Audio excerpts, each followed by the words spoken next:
যদি আপনি আপনার যৌন শক্তি ধরে রাখতে চান, যদি আপনি আপনার যৌবনের ক্ষমতা ধরে রাখতে চান, যদি আপনি চান যে আমি আজীবন যতটুকু পারা যায় স্ট্রং থাকবো আমার বেস্ট লেভেল থেকে, ইফতারিতে হোক এবং পুরো বছর জুড়ে হোক 5টা খাবার কন্টিনিউয়াস খাবেন। কয়টা খাবার? জোরে বলেন, কয়টা?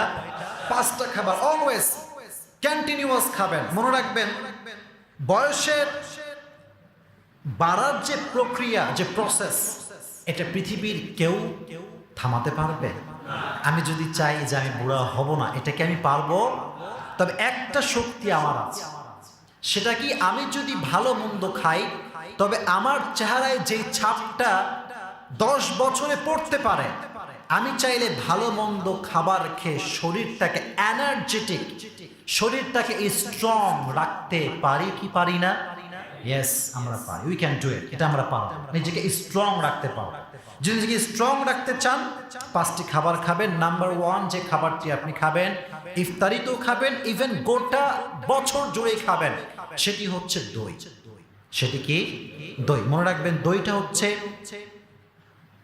প্রোটিনের যত খাবার আছে এবং ক্যালসিয়ামের যত খাবার আছে, সবচেয়ে উল্লেখযোগ্য খাবারের নাম হচ্ছে দই। খাবারের নামটা কি? তবে এটা কিন্তু মিষ্টি দই না, এটার নাম হচ্ছে টক দই। এবার 12টা বাজছে, সবাই আর বলবো হুজুর আর খাবো না, মিষ্টি দই সবাই ধুমাইয়া খাইতো। শোনেন, টক দই খুব উপকারী প্রিয় ভাই। টক দই যারা খায় এদের ক্যালসিয়ামে প্রচুর পরিমাণে বৃদ্ধি পায়, এবং টক দই যারা খায় এদের ভেতরে একটা, এই টক দইয়ের ভিতরে একটা ব্যাকটেরিয়া আছে যেটা আপনার পাচন তন্ত্রকে মজবুত করে। আর যার পাচন তন্ত্র মজবুত থাকে, মনে রাখবেন, সব রোগের কারখানা হচ্ছে পেট। সব রোগের কারখানা কি? পেট। আর যারা দই, মানে টক দই খায় বেশি, এদের পাচন তন্ত্র মজবুত থাকে। আর যার পাচন তন্ত্র মজবুত থাকে তার পেটটাও নিরাপদ থাকে, তাকে সহজে কোনো রোগ বালাই ধরতে পারে না। সুবহানাল্লাহ পড়লেন না? কি অসাধারণ নিয়ামত আল্লাহ। এজন্য সকলেই বেশি বেশি টক দই খাবেন তো ইনশাআল্লাহ। 1 নাম্বার। নাম্বার 2, ইফতারিতে এবং গোটা বছর জুড়ে বেশি বেশি গাজর খাবেন। বেশি বেশি কি খাবেন? গাজর।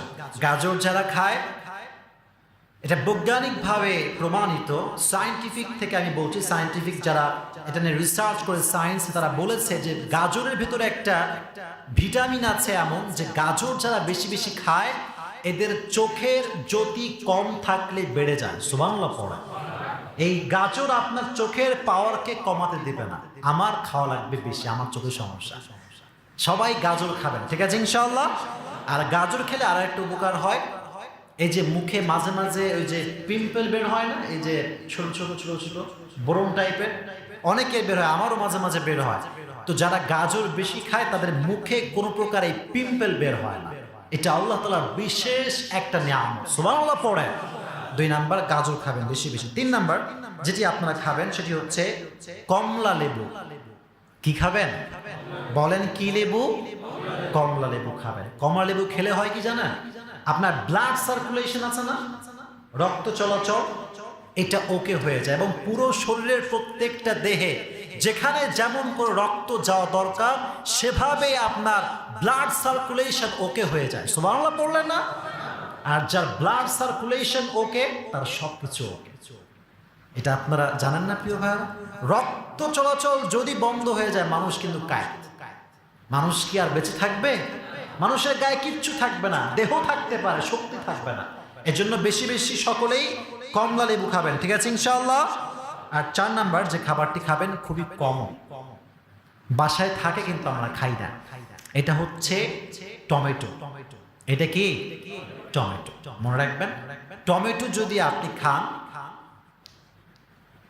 চেহারার একটা গ্লেজ আছে, এটা কি আপনারা জানেন সবাই? উজ্জ্বলতা আছে চেহারার একটা।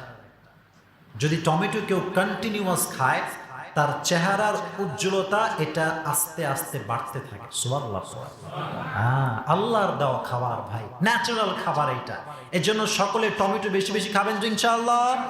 এবার আসেন লাস্ট যে খাবার, সেটি হচ্ছে পালং শাক। কি শাক? এটা সবচেয়ে স্পেশাল। যতগুলো বললাম না, সবচেয়ে বেশি স্পেশাল হচ্ছে পালং শাক। এই পালং শাক যদি আপনি খান, অনেকগুলো উপকার আছে, আমি কয়েকটা উল্লেখ করছি, সব বলা সম্ভব না। এক নম্বর উপকার যে আমাদের মাঝে মাঝে টেনশনে ঘুম আসে না, হয় কি হয় না? পালং শাক যে খাবে তার টেনশন মুক্ত ঘুম হবে। সুবহানাল্লাহ পড়লেন?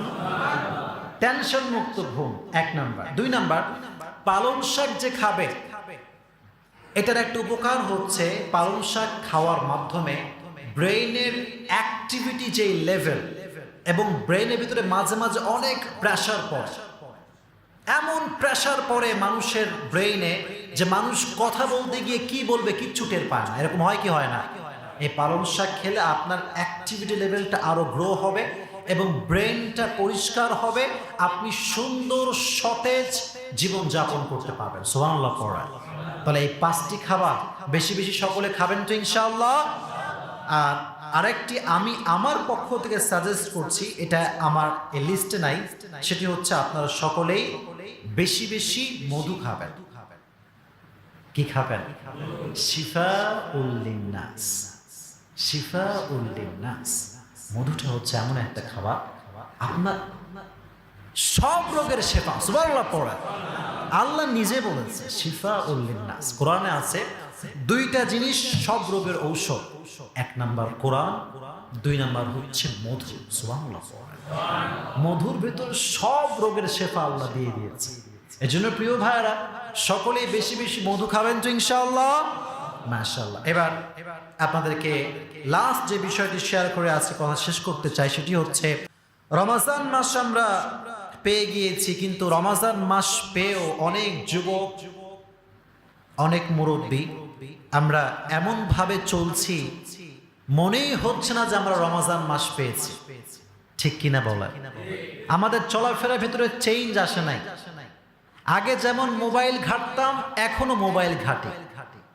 আগে যেমন ফেসবুকে অশ্লীল ভিডিও দেখতাম, এখনো দেখি। এরকম যুবক আছে না নাই? হ্যাঁ, যুবকরা কথা বলেন, আছে না নাই?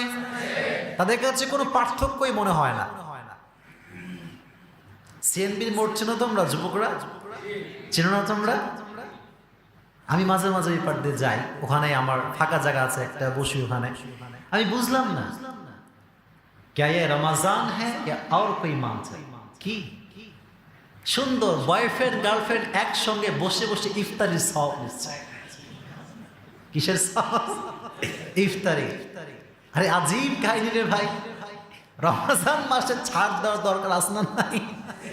একটু ছাড় দিতে হয়তো, রমজান মাসটা ছাড় দে বাবা। রমজান মাসেও মানে না, আর মনে করে যান এক সাথ মে জান্নাত মে যায়েঙ্গে। আল্লাহ, যাবেন ওইদিকে গেলে বুঝবেন যে আমি আসলে সত্য বলছি না মিথ্যা বলছি। আসলে এর কারণটা কি জানেন?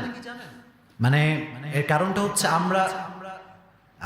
আমি নিজে, সবাইকে সবাই বলছি, আমি নিজের ভিতরে শামিল, যে আমরা মুখে যতটা বলি মারি না, বলি মুখের বলি যতটুকু, আমাদের ভেতরে আসলে ততটুকু নাই। কি ঠিক কিনা বললেন না? যে আসলে ভেতরে অতটুকু নাই।